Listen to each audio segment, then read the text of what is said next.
প্রশাসনকে বলবো, আমি প্রশাসন ভাইদেরকে বলবো, লেভেল প্লেইং ফিল্ডের জন্য কোনো অবস্থাতেই যাদের বিরুদ্ধে ওয়ারেন্ট নাই, যারা জামিনে আছে, এরকম কোন আসামিকে, এরকম কোন ব্যক্তিকে অবশ্যই আপনি অ্যারেস্ট করতে পারবেন না। যদি আপনি সাধারণ মানুষকে অ্যারেস্ট করেন আওয়ামী লীগের তকমা দিয়ে, তাহলে আমি বলবো আপনারা কোন দলের এজেন্ডা বাস্তবায়নের জন্য আসেন, লেভেল প্লেইং ফিল্ড সুস্থ নির্বাচন করার জন্য আপনারা আসেন নাই। আমি প্রশাসনকে বলবো, আগামী ক্ষমতায় যারা আসবে তারা কি করবে এটা তাদের ব্যাপার। আপনি মাত্র কয়েকটা দিন আছেন, এই মুহূর্তে যারা দোষী না, নির্দোষ, যে দলই করুক না কেন, কোন অবস্থাতেই তাদেরকে অ্যারেস্ট করা যাবে না, হয়রানি করা যাবে না। যদি কোনো অবস্থাতে আপনি হয়রানি করেন, যাদের বিরুদ্ধে কেস নাই, ওয়ারেন্টের আসামি না, তাহলে আমি কিন্তু হাজার হাজার জনগণ নিয়ে থানা ঘেরাও করতে বাধ্য হব। আমি নির্বাচন করব কি করব না, এই ডিসিশন নিতে বাধ্য হব। আমি চাই সমস্ত মানুষ ভয় ভীতির ঊর্ধ্বে থেকে সুন্দর এক পরিবেশে তারা ভোট অধিকার প্রয়োগ করবে, এইটা আমার প্রশাসনের দাবি। এবং আমার সাংবাদিক বন্ধুদেরকে বলবো, একটা সুন্দর নির্বাচন উপহার দেওয়ার জন্য আপনারা সব সেন্টারে যাবেন। ইসি যে বলেছিল যে মোবাইল নিয়ে ঢুকতে পারবে না, আজকে সেই আইন রহিত করেছে। এখন সবাই মোবাইল নিয়ে ঢুকতে পারবেন। কোনো জায়গায় গ্যাঞ্জাম হওয়ার সাথে সাথে ভিডিও ছবি সহ প্রকাশ করে দিবেন এবং বলবেন এই দেশে নির্বাচন কি অবস্থা তোমরা স্পষ্ট দেখো। আমরা চাই কেউ কোনো অবস্থাতেই সেন্টার দখলের চেষ্টা করবেন না। আমার মা বোনদেরকে বলবো, ফজরের পরই সবাই ভোটার কেন্দ্রে চলে যাবেন।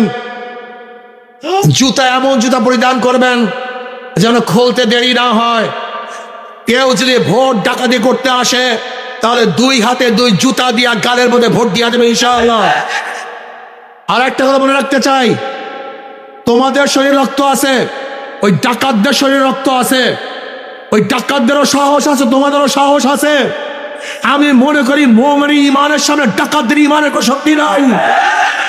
যদি ওরা ভোট ডাকাতি করতে আসে, যে কোনো একজন দাঁড়িয়ে যাবে ইনশাআল্লাহ, যে কোনো একজন কেন্দ্রের মধ্যে সাহস করে দাঁড়িয়ে যাবে ইনশাআল্লাহ, যে কোনো একজন দাঁড়িয়ে যাবা। কি রাজি আছো ইনশাআল্লাহ? কে কে রাজি আছো? নারায়ে তাকবীর, নারায়ে তাকবীর। একজন দাঁড়িয়ে যাবে, একজন তোমাকে মেরে ফেলুক, তোমাকে যদি কিচ্ছু করে, তোমাকে অ্যাসাল্ট করে, আহত করে, আল্লাহ না করুক তুমি যদি শহীদ হয়ে যাও, আমি সবার সামনে ওয়াদা করতেছি তোমার পরিবারের জিম্মা আমি দেব ইনশাআল্লাহ, তোমার পরিবারের জিম্মা আমি দেব ইনশাআল্লাহ, তোমার সন্তান তোমার স্ত্রীর জিম্মা আমি দেব। শহীদ হয়ে যাবা, কিন্তু কোন অবস্থাতেই কোন ডাকাতদেরকে ভোট কেন্দ্র ছাড়া যাবে না ইনশাআল্লাহ। আল্লাহ আমাকে এবং আমাদের সবাই কবুল করে নেন।